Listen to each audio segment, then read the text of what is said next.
Hi, everybody again. Welcome and thanks for joining us for another session of Radiology Grand Rounds with Health for the World. My name is Clara Kerwin. I'm currently an intern at the UCSF East Bay Surgery Program in Oakland, California. And today it is my pleasure to introduce our speaker, Dr. Vivek Yedavalli, who will be giving a talk entitled An Overview of Arterial Spin Labeling, Conventional Techniques, Imaging Comparison and Applications. Dr. Yedavalli is an assistant professor of neuroradiology at Johns Hopkins University. He's also the director of stroke, neurovascular, and perfusion imaging there, as well as the chief of neuroradiology at Johns Hopkins Bayview Medical Center. He completed his residency training at John H. Stroger Jr. Hospital of Cook County and Advocate Illinois Masonic Medical Center, both in Chicago, and did his neuroradiology fellowship at Stanford. His research interests center on stroke and perfusion imaging. Everyone, please feel free to comment where you're from or any questions you have in the chat, and then there'll be a Q&A session at the end of the talk where you can ask Dr. Yedavalli any questions you have. And with that, I'll hand the platform over to Dr. Yedavalli. Thank you so much for that wonderful introduction. So today, we will be covering arterial spin labeling. We'll go over some of the different techniques, and we'll compare it to bolus perfusion and also show some clinical applications of this specific technique. These are my relevant disclosures. The learning objectives of today's talk are to first go over what arterial spin labeling exactly is, and then we'll touch on some of the advantages and disadvantages of this particular technique. And we'll also go over the three most common subtypes that are used in clinical practice. And then we'll compare it to DSC bolus perfusion, specifically within the setting of stroke. And then we'll also touch on some cases in clinical application of arterial spin labeling.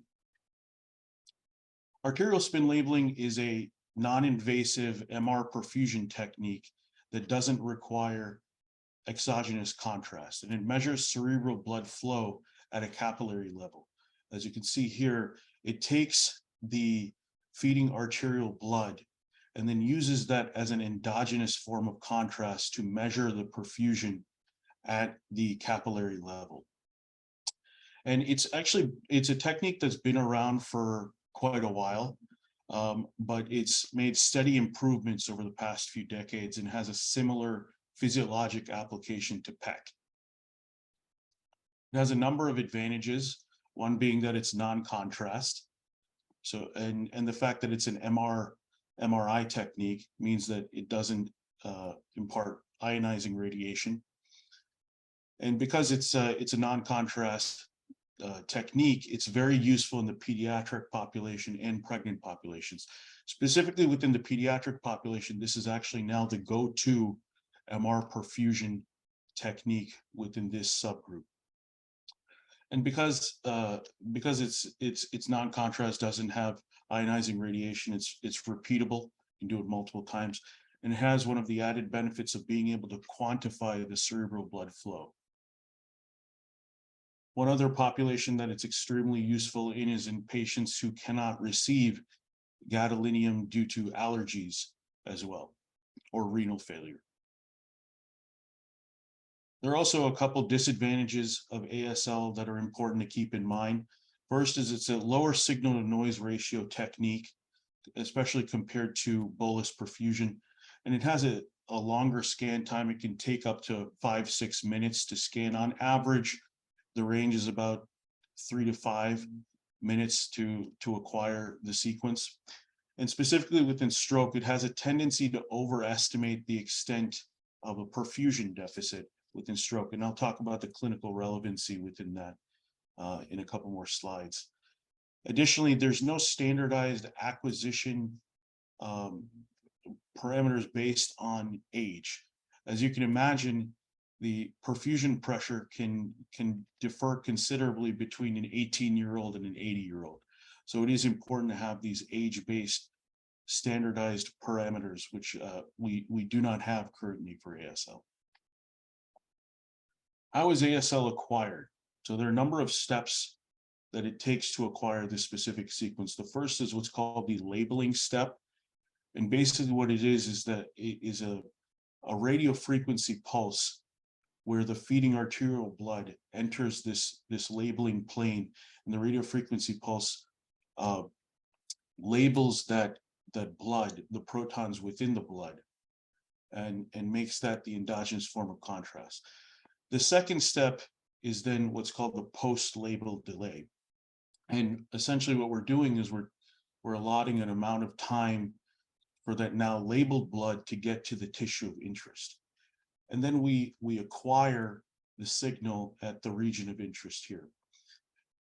And then the fourth step is to do a control experiment, which is essentially the same thing as the labeling experiment, but without the labeling step. And it's the difference between these two maps that creates our final cerebral blood flow map that we use in clinical practice every day. It is important to remember that there's only roughly a 1% difference in signal between these two maps, which is why this is an inherently low signal to noise ratio, low SNR technique. There are two main factors that affect ASL signal. First is the arterial labeling efficiency, and then second is that post-label delay. Now, to define arterial labeling efficiency, it's essentially how effectively we're able to magnetize the protons within the feeding arterial blood to eventually acquire that signal. And then the post-label delay, as we just touched on, is the amount of time we give for that now labeled blood to get to the tissue of interest for that signal to be acquired. And there's a trade-off between the post-label delay and the signal to noise ratio. So as you can see here at different post-label delays, that what our acquisition looks considerably different. So at 1 second, you can see that this is not enough time for that labeled blood to get to the parenchyma, to the tissue here. But as we go on over time, you can see that it reaches that tissue of interest. However, on the flip side of that, we're also losing signal. As you can see, it's getting grainier. And then at 3 seconds, at this point, not only is it a much longer scan time, but we only have about 16% of labeled spins or labeled blood surviving at this longer post-label delay. So the bottom line here is that a longer post-label delay allows for better blood flow quantification because we're allowing more time for that labeled blood to get to the tissue, but we're doing it at the expense of signal noise ratio in an already low signal noise ratio technique. And if we have a PLD that's too short, then we don't allow enough time for that labeled blood to get to the tissue, and that can result in underestimation of the cerebral blood flow and incorrect quantification. So there's an important balance between the optimal post-label delay, and ideally, for clinical utility, the PLD has to be at least 2 seconds for all different subtypes, and I'll touch on some of the most common subtypes in a couple slides. Ultimately, it's a trade-off between the SNR and being able to quantify the cerebral blood flow accurately. And there are a number of ways we can increase the signal noise ratio. First is using a higher magnet strength, so 3T is better than 1.5 for the most commonly used clinical strengths. Higher labeling efficiency. Remember that the efficiency of that step is crucial in being able to acquire signal. Longer labeling duration, meaning the time that we allot for that radio frequency pulse to label that blood. And then in terms of increasing the cerebral the CBF quantification accuracy, it really comes down to optimizing that post-label delay. And really, the ideal post-label delay is one that's slightly longer than the tissue's natural transit time, because if the transit time is longer than the post-label delay, then we have what's called the arterial transit artifact, and that's actually a very useful artifact clinically, and I'll show the reasons why later on within the talk. Now let's touch on some of the different subtypes that we have. First is the pulsed ASL subtype, or PASL. And it's important to remember that the subtypes are differentiated by the labeling efficiency and labeling duration. And in this case, with the pulsed ASL or PASL, it has a short labeling duration, so very short, 10 to 20 milliseconds, but it does so over a large field of view. So we're labeling a lot of blood for a short amount of time. And this has some advantages. Because of that large field of view that we're labeling, it has a high labeling efficiency, up to 98%. And because the labeling duration is short, we have a lower specific absorption ratio, meaning we're imparting less heat to those tissues. And we can additionally incorporate what are called saturation pulses, which are separate radiofrequency pulses that minimize what are called magnetization transfer effects once it reaches the tissue of interest, which can degrade the signal. So being able to add these will further increase the signal.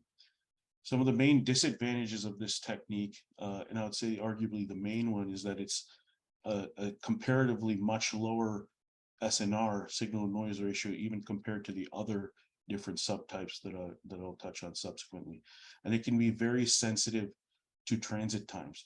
Just going back to this slide, you can imagine, because of this large labeling plane, that there are differences between the blood labeled here at the top of the plane and at the bottom of the plane. So that's where it can be very sensitive to transit times.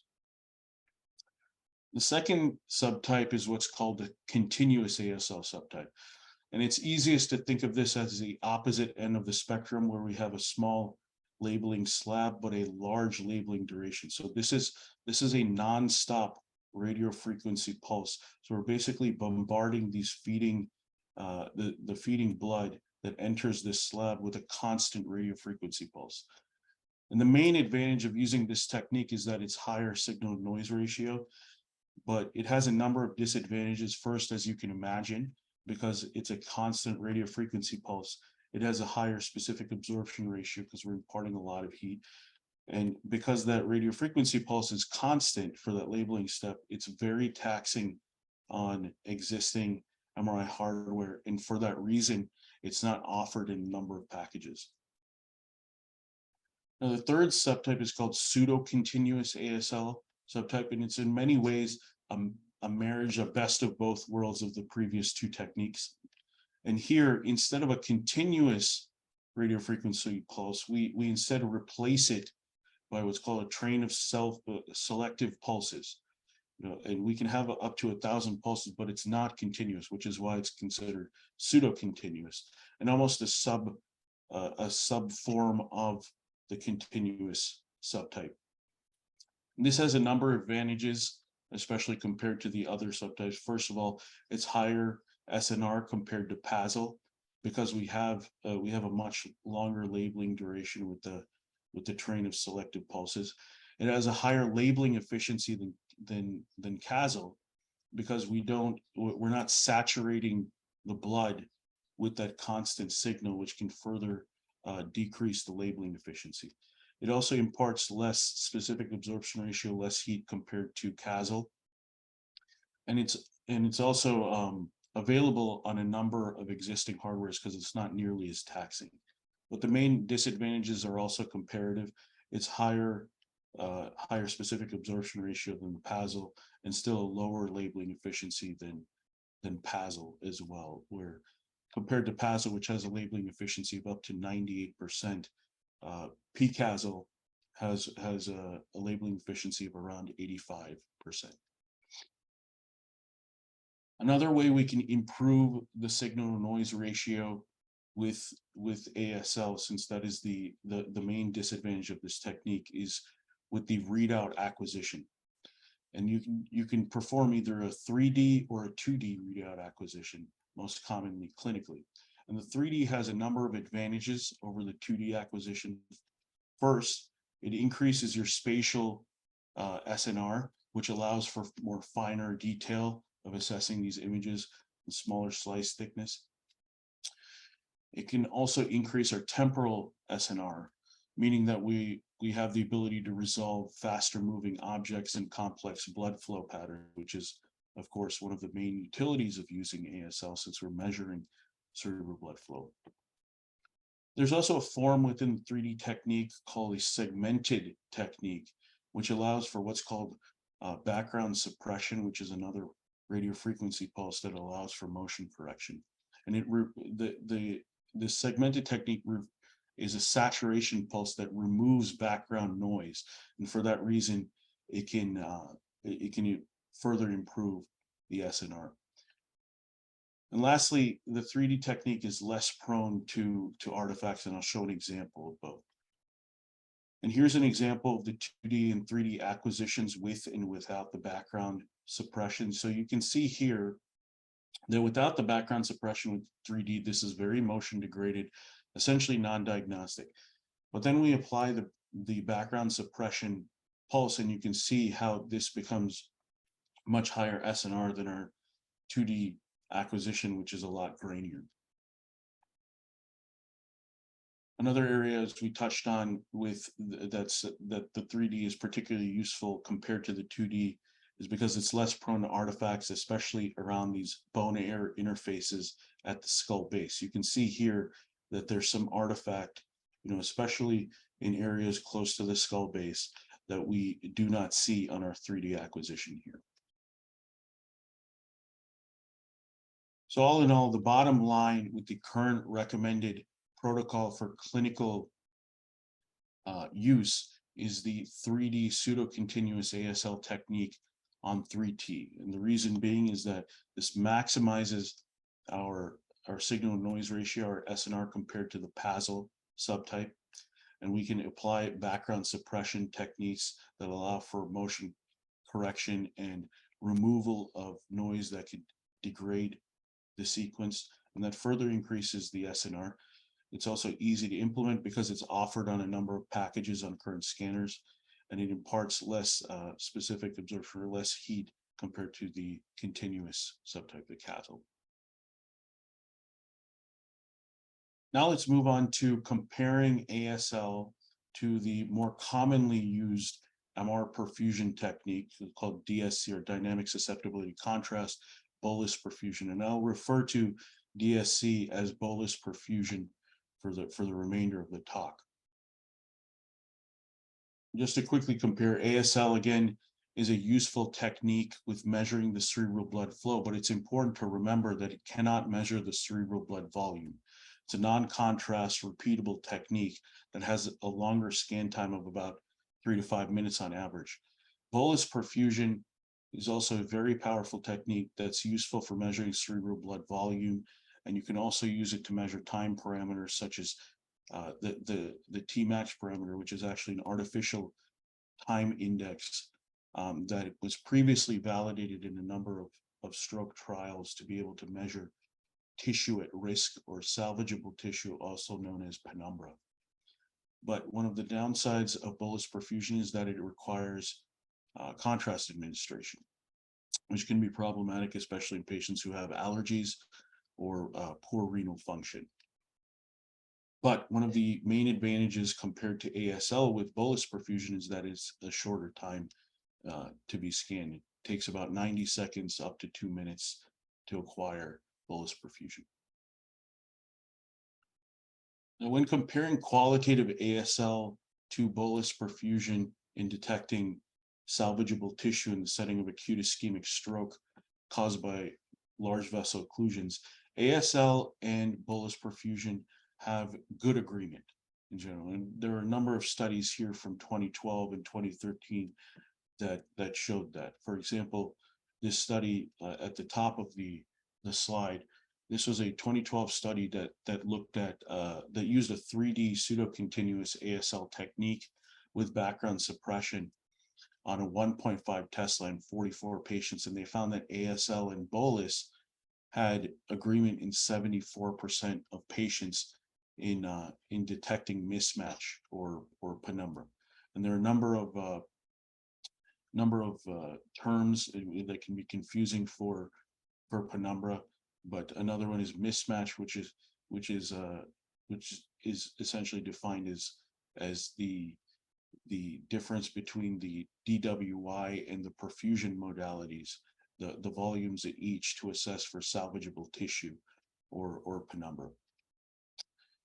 And one of the main things that they noted with this, even though that there was 74% agreement, is that ASL had a tendency to overestimate the volume of the perfusion deficit, which I will touch on in more detail in a couple slides.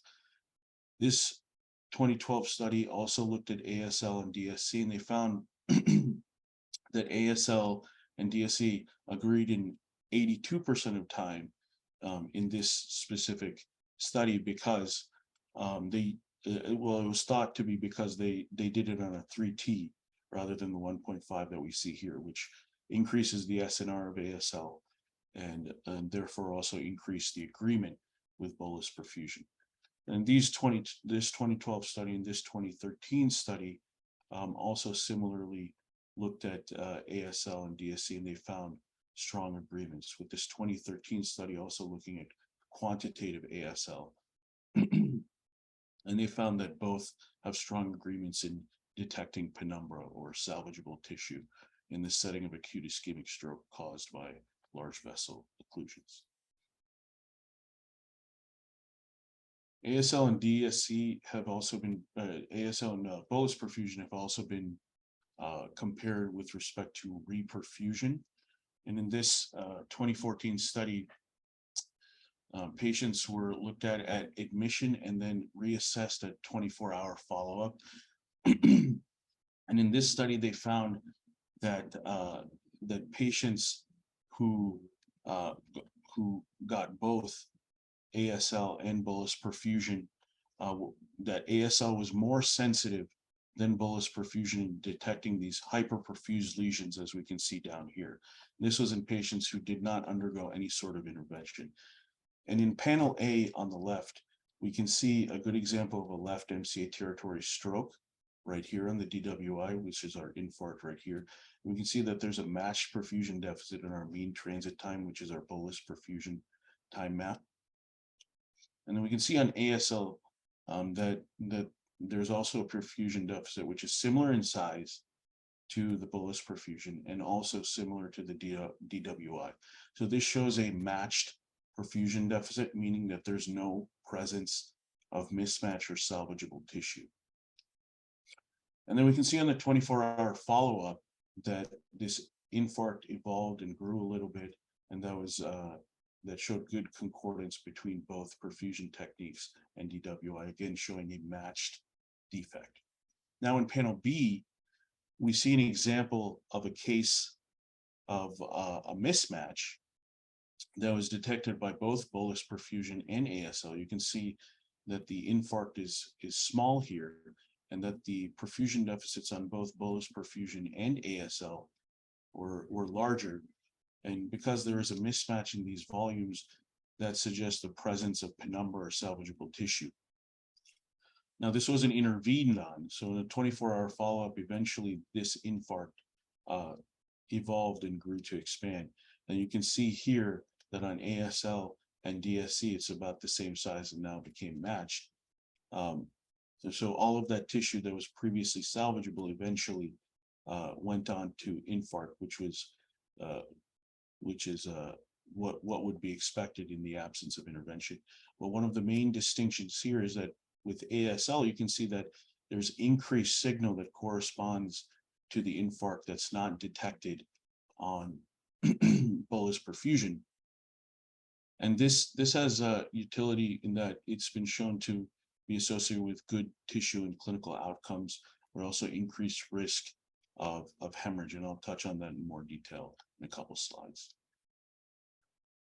This 2014 study also looked at quantitative ASL and compared it to bolus perfusion and CT perfusion, which is Tmax maps. And they found that the ASL threshold of 40%, which is 40% decreased cerebral blood flow compared to the contralateral side within the same patient, they found that that was the most accurate predictor of 24-hour follow-up DWI volume compared to other ASLs. And they found that this specific threshold performed best when compared to bolus perfusion, the Tmax map, and also CT perfusion. And you can see here, this is an example of the ASL perfusion deficit, as segmented over here, and compared to bolus perfusion and CTP.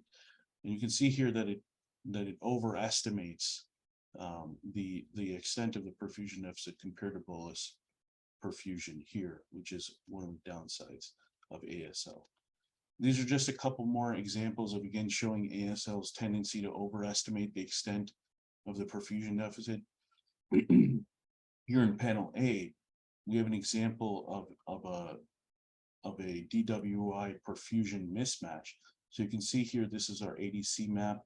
The DWI was hyperintense on here, and that coupled with the ADC hypointense area here within the caudate body was compatible with acute infarct or ischemic core.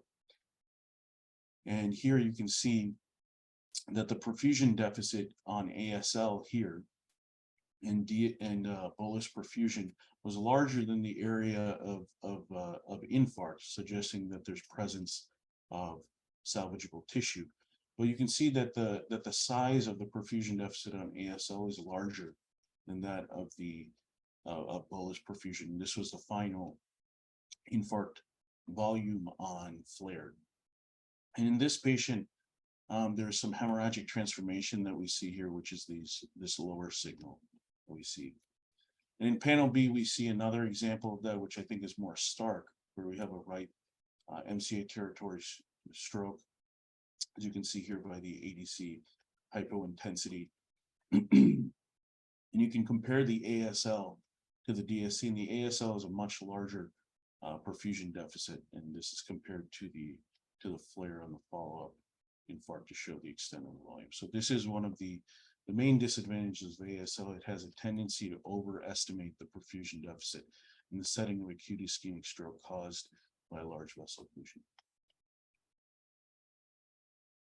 Now, there are a number of potential applications that we can see with ASL. So let's touch on a couple here. The first being ASL's ability to detect occlusions. And in this 2015 study, they found that ASL is more sensitive than GRE, or gradient echo technique, which is used to detect intravascular thrombus and hemorrhage. And this is an example from that paper where we see a right PCA territory infarct right here, and on GRE or SWI, which is more sensitive than GRE, but gradient based. We can see that there's no hemorrhagic transformation, which we would expect small foci of low signal, so they would appear black on our SWI or GRE. And any punctate focus here would be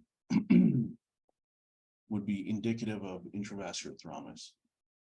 And you can see here on the ASL that there's a perfusion deficit right here that corresponds quite well to the right PCA territory. So this would be a match defect.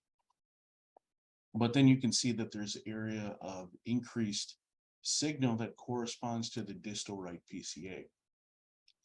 And that corresponds to what we see on the MRA with the perfusion, with the occlusion we see here of a distal right PCA territory branch. And this signal here is called intra-arterial high signal, and it's been thought to be sensitive in localizing where the occlusion is, because it's related to stagnation of the blood flow and accumulation of that labeled blood because of the occlusion. And this study found that intra-arterial high signal is a more sensitive marker than susceptibility in being able to localize the occlusion. This is another example that we see here from my training of a right pica territory infarct. And you can see here on the MRA that there is lack of flow-related enhancement that corresponds to the distal right V4 segment. And then on the grayscale ASL image, you can see that there's a perfusion deficit that matches the DWI. So this is a match defect and also corresponds well with the Tmax here on bolus perfusion. But then you can see this focus of increased signal here on ASL that localizes the occlusion that we see on GRE with this focus of low signal, compatible with intravascular thrombus there. And this is another similar example here that shows a left PCA territory infarct. And you can see this focus of high signal on ASL that localizes to where the occlusion was distally. And you can also see on Tmax that there's an asymmetry here that corresponds to that area of hypoperfused tissue. Just going to take a quick water break.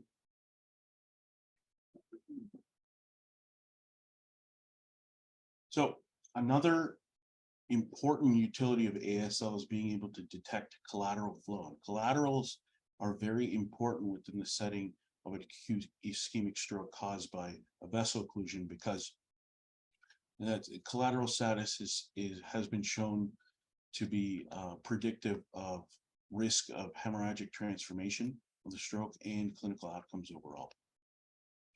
And you can see here, this is an example of a left MCA territory stroke that's mismatched on our Tmax map because the perfusion deficit on Tmax and ASL is larger than that of the DWI. So there's mismatch, meaning there's presence of salvageable tissue or penumbra.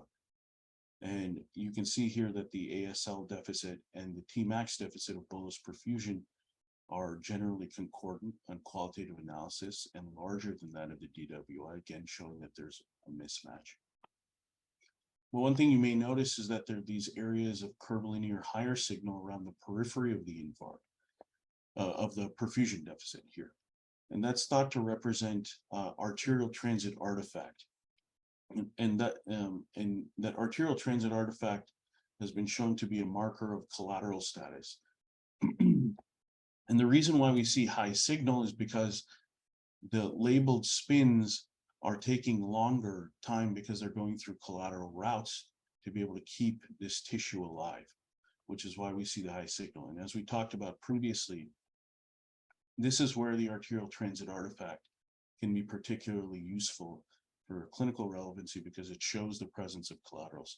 And this 2017 study showed that ASL collaterals, as evidenced by the arterial transit artifact, was associated with better neurological outcome and hospital discharge. ASL is also useful in detecting contralateral cerebral blood flow, which has been shown to be a predictor of good neurological outcome as well for patients at 90-day follow-up. We can see an example of this here in a patient who has a right MCA territory stroke. And you can see, but the contralateral side on the left, that there's robust perfusion on ASL. And this patient eventually underwent mechanical thrombectomy successfully and had a good outcome, which is a ranking of 0 to 2, in this case 2. So the patient was functionally independent. And we can see in panel B the flip of that with this patient who had a left MCA territory stroke, but you can see on the contralateral side that there's decreased cerebral blood flow here. And this patient ended up doing poorly despite successful recanalization and actually presenting with a less severe stroke compared to this other example. Another utility of ASL is being able to detect cross-cerebellar diaschis. Here we see an example in panel A of a patient of a right MCA territory stroke. And you can see here within the left cerebellum that there's decreased ASL signal that's contralateral to that of the acute infarct. This is an example of cross-cerebellar diaschis. This is another similar example, again, of showing a right MCA territory stroke involvement of the internal capsule here. And also distal intracranial ICA with the interchoroidal distribution. And you can see that there is a perfusion deficit on ASL that is much larger than what we're seeing on DWI. So presence of a mismatch or salvageable tissue. And you can see here within the left cerebellar hemisphere that there's decreased signal contralateral to that of the perfusion deficit, which is an example, again, of cross-cerebellar diaschis. And this 2017 study found that detection of cross-cerebellar diaschis on ASL was a marker of degree of neurologic severity and neurologic impairment caused by the stroke. Another important utility, again, going back to this signal that we're seeing is being able to detect TIAs. And here in these examples, we see an example in panel B right here of the arterial transit artifact, which is distal to the site of occlusion in this case, which was a more proximal MCA occlusion. So signal distal to the site of occlusion is thought to represent, again, arterial transit artifact that's associated with collaterals and better outcomes. And this sign, arterial transit artifact, was associated with decreased risk of DWI positive lesions within patients who had TWIs. On the flip side, we see an example of intraarterial signal here, which again tends to be proximal or very close to the site of occlusion and is thought to represent stagnated blood that results in accumulation of the spins and therefore higher signal. And this sign here, the intraarterial signal, was associated with increased likelihood of a DWI positive lesion or infarct on follow-up MRIs in patients who had initial TIAs. Another utility of ASL is being able to detect stroke mimics. And here we see an example of a patient this was a 59-year-old male patient who initially presented with fever and aphasia, and on PCR testing was found to have HSV encephalitis. And you can see here on FLAIR signal that there's some edema within the left mesial temporal lobe with corresponding restricted diffusion. And then on ASL, you can see that there's increased signal or hyperperfusion that corresponds to the affected area. But it's important to note that this is in a non-territorial distribution, meaning that there are multiple vascular territories involved. And this is an important distinguishing feature compared to stroke, because stroke mimics have a tendency not to follow a territorial distribution. So in this case, this is a good example of ictal phase seizure that we're seeing because of the hyperperfusion, and that's caused by the increased metabolic activity during the ictal phase. And this is an example of the hyperperfusion that we would see. In this case, the seizure was caused by HSV encephalitis. Here we see an example of seizure within the interictal stage. So in this case, we would expect hypoperfusion of the affected area. This is in comparison to PET. We see here within the right temporal region, we see that there's decreased metabolic activity on the PET.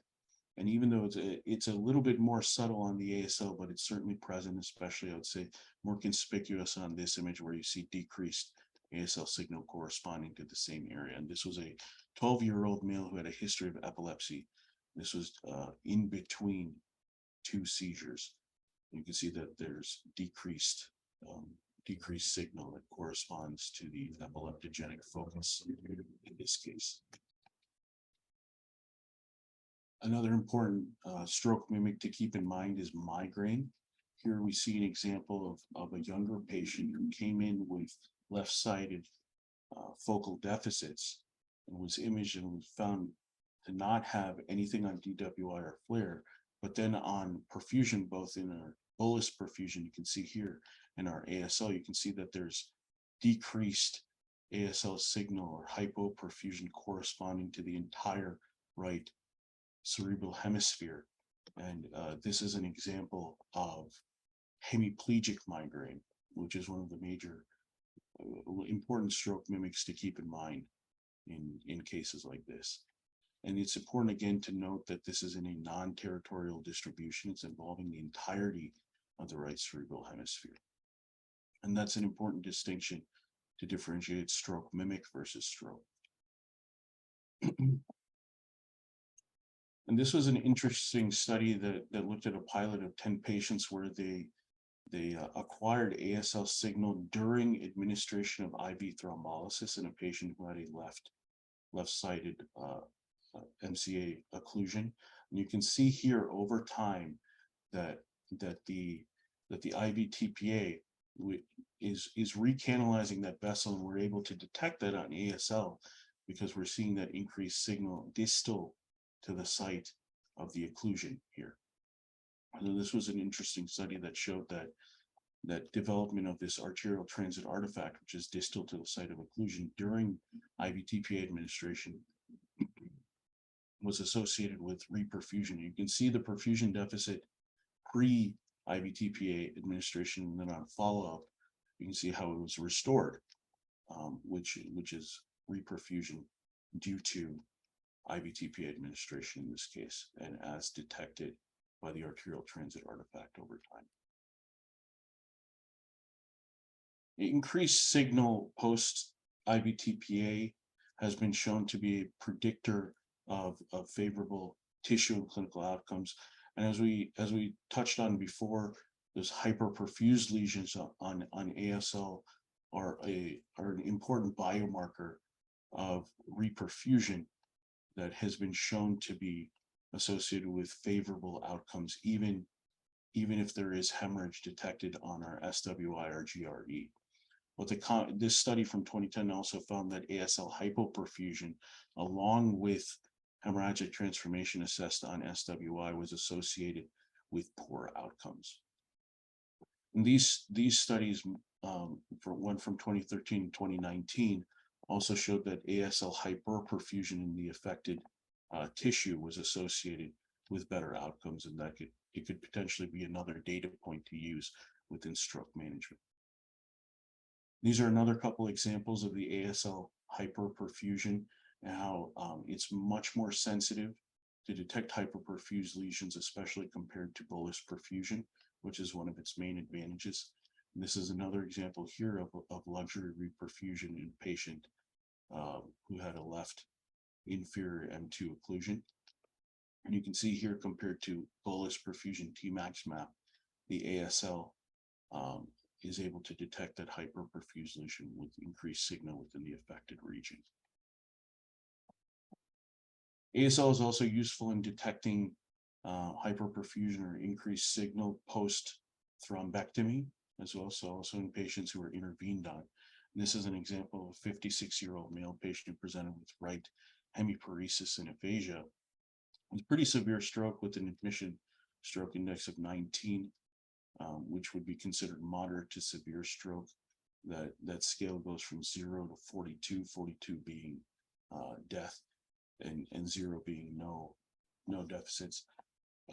So this patient presented with a stroke scale of 19, eventually was recanalized when an M2 occlusion was found. And then on this follow-up MRI, it was found to have reperfusion based on ASL. This is also associated with good clinical outcomes. On the flip side, this ASL hyperperfusion sign has also been associated with increased risk of hemorrhagic transformation. And here in this 221 patient cohort from this 2015 study, they found a correlation between ASL hyperperfusion at any time point and risk of hemorrhagic transformation. This was a patient who came in with a left M1 occlusion that was subsequently recanalized successfully. And you can see that there's hemorrhagic transformation on the GRE with these areas of susceptibility artifact, these dark areas here. This is associated with a hyperperfused lesion here on ASL that was detected on ASL. Then on follow-up, we can see that there's even further increased signal, increased perfusion within that area. And eventually on the 2-week follow-up was shown to have a large parenchymal hematoma. So increased signal over time within the hyperperfused lesion has been thought to be associated with hemorrhagic transformation as well, in this case, or worsening hemorrhagic transformation. And it makes sense intuitively because we're also looking at tissue that was previously damaged, and now it's recanalized and reperfused and flooded with blood, and that increases the risk of hemorrhage within these areas. So this study from 2015 again found that ASL hyperperfusion at any time point was associated with hemorrhagic transformation. So in summary, with the ASL technique, it is a non-contrast MR perfusion method that's useful in patients who have contraindications to gadolinium administration, especially the pediatric population, which is now the go-to, ASL is now the go-to perfusion modality in this population, and also pregnancy. It's a repeatable technique, but one of the main downsides is it's an intrinsically low signal-to-noise ratio technique, and it can have a longer scan time, especially compared to bolus perfusion, and that the recommended protocol for clinical use is a 3D pseudocontinous ASL technique with background suppression. In terms of comparison to bolus perfusion, ASL has a high negative predictive value for excluding presence of salvageable tissue mismatch or penumbra, and it also has good agreement with bolus perfusion in detecting penumbra. But as we saw in a number of examples, it has a tendency to overestimate the extent of the perfusion deficit. And then ASL is also more sensitive than bolus perfusion in detecting those hyperperfused lesions, which again is associated with good clinical outcomes in general, but can also has also been shown to have an increased likelihood if there's a trend in increased perfusion toward risk of hemorrhagic transformation. And then quantitative ASL analysis, a CBF threshold of less than 40% compared to the contralateral side was thought to be the most accurate in predicting follow-up DWI volume. And ASL has a number of benefits. Clinically, it's been shown to be more sensitive than susceptibility imaging, gradient imaging in detecting clot and localizing occlusions. And the presence of arterial transit artifact has been shown to be representative of collaterals or slow flow, and that's been associated with better outcomes at discharge. And it's also useful in detecting contralateral cerebral blood flow, contralateral to the affected side of stroke. And that higher contralateral blood flow is associated with good outcomes at 90 days. It's also particularly useful in ruling in stroke mimics such as seizures in different phases, migraines. And so it can also be useful in tumors as well. I didn't show an example of that, but that's another important stroke mimic to keep in mind. And that increased signal during thrombolysis, post-thrombectomy was associated with favorable outcomes, but also potentially an increased risk of subsequent hemorrhagic transformation. These are my references. Thank you very much. I'll be happy to field any questions. Thank you so much again for that excellent overview. If anybody has any questions, you're welcome to put them in the chat or the Q&A, or say them aloud if you prefer. I'll get started with a question. It seems clear that this new imaging technique, ASL, it has a lot of different applications and potential applications and things that it's already being used for. In the future, and practically speaking, which areas do you foresee ASL being utilized and potentially becoming a frequently relied upon standard of care? That's a great question. I think it's been shown to be useful as another adjunct with bolus perfusion. I think it's important to note that it's not at any stage where it could replace bolus perfusion by any means. In fact, they work best when they're used in tandem to give a lot of information. So it can be a useful secondary adjunct data point in the setting of acute ischemic stroke. And as we saw in a number of cases, it's already used in then a lot of larger academic centers where it's performed along with bolus perfusion. Another area that I didn't get a chance to touch on that it could be useful for is shunting lesions like arteriovenous malformations and AVFs, which has been shown to be able to have a high sensitivity for detecting these types of lesions as well. And here at Hopkins, we've actually incorporated ASL into a number of our protocols, including seizures and vascular malformations for that reason. Awesome.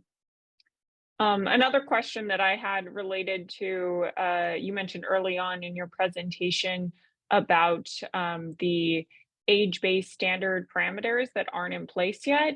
How prohibitive is that as far as the use of ASL right now in assessing strokes and the likelihood? It's not prohibitive. It's just it's an important baseline to be able to compare populations to. It's a useful marker to have, and it's especially relevant within the pediatric population where ASL is increasingly used. And of course, the perfusion within a neonate will be very different from a 5-year-old or 10-year-old. So it's important to have those types of standards, especially within the pediatric population, and also older patients as well, who may have multiple comorbidities that affect their cardiac output and therefore their blood flow and transit time. Great. Thank you so much. Absolutely. Does anybody else have any questions at this point?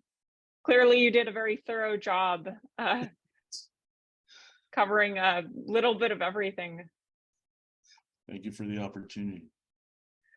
Okay. Well, with that, I'll send a thank you again to Dr. Yedavalli and to everybody else for joining us today. And we'll end a little bit early. Thank you again for everybody for participating. Thank you very much. Take care.